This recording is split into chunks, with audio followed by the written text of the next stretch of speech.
আসসালামু আলাইকুম। আমি নাসরিন। এই এলাকার লোকজন আমাকে সুদরিন বলে। সুদের ব্যবসা করি তো। আপনার সাথে আমার কথা আছে, ভিতর আছে।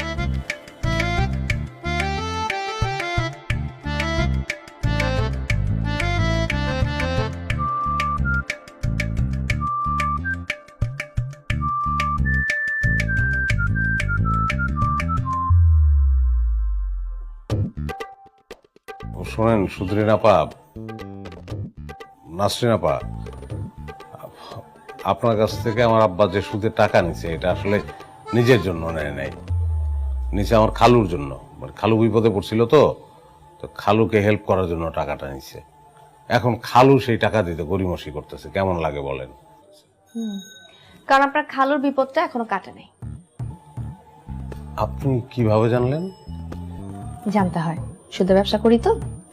আমি সুদের ব্যবসায় কাকে কত টাকা দিচ্ছি, সেই টাকাটা সে কোন কাজে লাগাচ্ছে, তারপর সে টাকাটা ফেরত দিতে পারবে কিনা, সব খবরই আমার জানতে হয়। ও, তো সব যেহেতু জানেন, আমাদের আর একটা মাস সময় দেন, আমি আপনাকে কথা দিতেছি। না, আপনি তো আরো কথা রাখতে পারবেন না, আপনি তো ইনকাম নেই। যার করে ইনকাম নাই তার কথার কোনো দাম নাই। তো সময়টা দিতে পারছি না। আনিস, বের করো।